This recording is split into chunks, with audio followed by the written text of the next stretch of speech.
라이더 상점주 시민사회에서 조금 생각하고 있는 배달 플랫폼의 대표적 갑질 사례 하나씩 소개를 해주시면 어떨까 싶습니다. 좀 차례를 좀 섞어봐서 시민사회 이제 김주호 팀장님부터 먼저 소개해 주시면 감사하겠습니다. 보통 이제 플랫폼 기업들의 갑질 사례를 얘기하면 보통 이제 노동자분들이 당하는 갑질이나 중소상인 자영업자분들이 당하는 갑질이 이제 많이 언론에 나오잖아요. 그러다 보니까 그런 사례들을 많이들 알고 계신 것 같은데 이제 시민들이 당하고 있는 갑질 사례는 다들 잘 모르시는 것 같아요. 또는 당하면서도 그냥 아유 뭐 얼마 손해 안 봤는데 그냥 넘어가지 뭐 이렇게 넘어가는 경우가 상당히 많거든요. 그런데 사실 소비자들은 정말 많은 문제를 당하고 있습니다. 네, 최근에 그렇죠. 이제 가장 대표적인 사례를 하나 말씀드리면 저는 카카오택시 많이 타는데 네, 많이 쓰죠. 그렇죠. 정말. 카카오택시 네. 이제 바쁘면 타게 네. 되잖아요. 타게 되면 아니 가까운데 카카오택시 지나가고 있는데 제가 여기서 잡으면 여기 있는 택시가 안 잡히고 막 5분 10분 거리에 있는 택시가 잡히고 막 그래요. 네. 그런 경험들 아마 다들 해보셨을 왜 거예요. 그런 걸까요? 네. 근데 그게 시스템상 예. 사실 가까운 택시가 바로 잡히면 좋을 네네. 텐데 카카오는 본인들의 가장 유리한 방식으로 알고리즘을 활용하거든요. 아, 그렇군요. 그렇기 때문에 자기네들에게 자사 택시, 그러니까 카카오의 이름을 붙인 택시에게는 멀리 가는 콜을 우선적으로 배치한다던가 또는 1km나 이렇게 짧은 거리를 가는 택시는 이제 나중에 요금이 많이 발생 안 하잖아요. 그러다 보니까 그렇죠. 네. 그런 콜은 오히려 타사 택시한테 몰아준다던가 그걸 이제 보통 똥콜이라고 네. 하는데 네네. 그런 콜들은 몰아준다던가 이런 교묘한 수를 사실 쓰고 있습니다. 그러다 보니까 이게 택시 기사분들한테도 피해지만 네. 사실 소비자 입장에서도 플랫폼을 쓰는 거는 사실 빠르고 혁신적으로 내가 이 그렇죠. 서비스를 이용하려고 하는 거잖아요. 그렇습니다. 근데 알고 보면 이게 소비자들의 편리보다는 플랫폼의 이익을 최대화하기 위한 극대화하기 위한 알고리즘이나 이런 걸로 되어 있고 그걸 자기네들이 유리하게 조작을 하고 있기 때문에 네. 작년에 카카오택시가 그걸로 이미 과징금을 몇백억 받았거든요. 몇백억. 네, 예. 근데 이런 걸 이제 시민분들이 잘 모르시다 보니까 네네. 뭐 택시 기사들이랑 카카오가 그 문제가 있나 보다 이렇게 생각하고 그냥 넘어가시는 경우가 많은데 이런 사례가 너무 끝도 없이 많고 최근 뭐 쿠팡도 마찬가지고 근데 최근에 이제 아무래도 TMF 사태가 터지면서 좀 그래도 많은 시민분들이 온라인 플랫폼이 문제가 생기니까 이게 소비자의 나한테도 피해가 오는구나 라는 걸 좀 이제 느끼게 되신 것 같아요. 그래서 저희가 좀 이따도 말씀드리지만 어떻게 하면 이 많은 시민들이 이 플랫폼의 문제를 좀 알게 할 수 있을까 이런 것들이 이제 좀 저희의 과제가 아닌가 싶습니다. 아, 그렇군요. 이 배달 플랫폼도 뭐 과징금 나올 수도 있겠다 이런 생각이 들었고요. 이제 소비자 입장에서 또 말씀 또 잘 해주신 것 같고요. 너무 감사드리고 상점주들은 또 이런 어떤 사례를 좀 가지고 있을까요? 대표적으로. 네. 뭐 대표적이기도 하지만 사실은 플랫폼 문제 저는 가장 큰 핵심은 딱 한 줄로 요약이 가능하다고 생각을 합니다. 네. 그게 뭐냐면 일방적인 정책 변경입니다. 약관, 정책. 일반적인 정책 변경. 저는 이게 한 줄로 요약이 가능하다고 생각하는데요.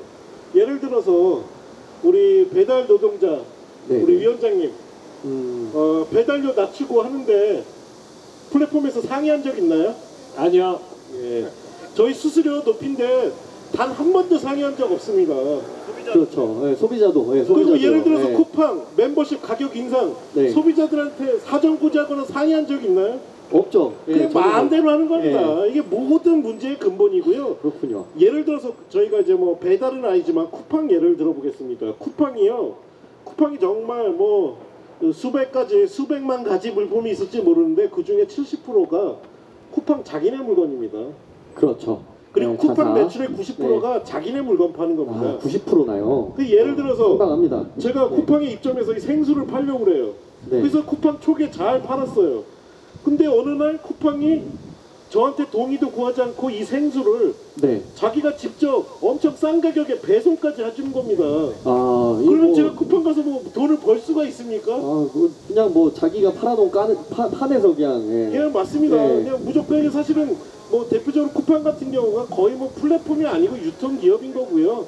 저희 셀러들, 그 소상공인들은 그냥 들러리에 불과한 상황이고 우리 뭐 배달 관련해서도 뭐 예를 들어서 자신들이 강압적이지는 않다고 하지만 광고비를 엄청 많이 쓰게 한다든가 본사에게 유리한 광고비 책정을 한다든가 이런 것들이 가장 큰 문제는 소비자, 소상공인, 여기 노동자 그 누구와도 상의하지 않고 모든 정책, 그 정책은 대부분 플랫폼 본인들의 수익을 높이는 거죠. 이 정책을 바꿔도 견제할 수단이 아무것도 없다는 겁니다. 이 말씀 들어보니까 시야가 더 확장이 되는 것 같습니다. 이 플랫폼 문제 정말 다양한 곳에서 문제를 일으키고 있다라는 생각이 드는데요. 라이더 유니온 구교환 위원장님은 대표적으로 어떤 걸 또 꼽아주실지 저도 너무 궁금합니다. 아니 사실 이제 전반적으로는 지금 이제 우리 김주호 팀장님이나 이성원 총장님이 말씀해주신 이런 내용들이 있고, 사실은 또 우리 이 방송을 시청하시는 분들 중에 또 라이더분들이 많이 계시니까 우리 라이더들이 또 공감할 만한 사안 중에 하나로는, 이게 오늘 같은 날씨가 아마 좀 그럴 것 같은데 비가 왔다 안 왔다, 그리고 지금 온도가 지금 한 33도, 이 땡볕이면 33도 넘을 것 같아요. 넘었다 안 넘었다 이제 이렇게 할 텐데, 그렇죠. 이게 배민에서 기상할증이라고, 어쨌든 이런 기상 악조건에서 일하는 때 기상할증이라고 주는 거 있잖아요. 사실 얼마 되지도 않죠. 단건이면 1,000원, 알뜰이면 500원 이렇게 주는데, 꼭 이렇게 비가 왔다 안 왔다가 온도가 올랐다가 안 올랐다 이렇게 하면 이거를 줬다 뺐다를 주는 건 늦게 주고 빼는 건 엄청 빨리 빼고 이런 식으로 하잖아요. 심각합니다.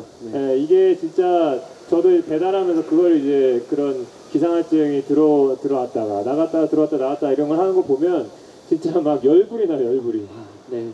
이게 진짜 돈이 얼마 안 되는 거고, 그리고 어쨌든 이런 악조건을 견디면서 하면 그 기상할증은 약속을 한 거니까 그 약속 정도는 지켜줘야 이게 또 라이더들이 또 하지. 근데 그 약속을 한 그 자체도 안 지키면서 진짜 배민에서 계속 요새 기사 나오는 거 보면 안전 캠페인 한다 이런 얘기 하는데, 정말 그냥 저는 그냥 라이더의 한 사람으로서 진짜 열불이 나요, 열불이. 그런 것도 보면. 이 날도 참 더운데 더 열받게 하는 그런 플랫폼의 갑질 사례들 하나씩 좀 들어봤는데요. 정말 문제 해결이 시급해 보입니다.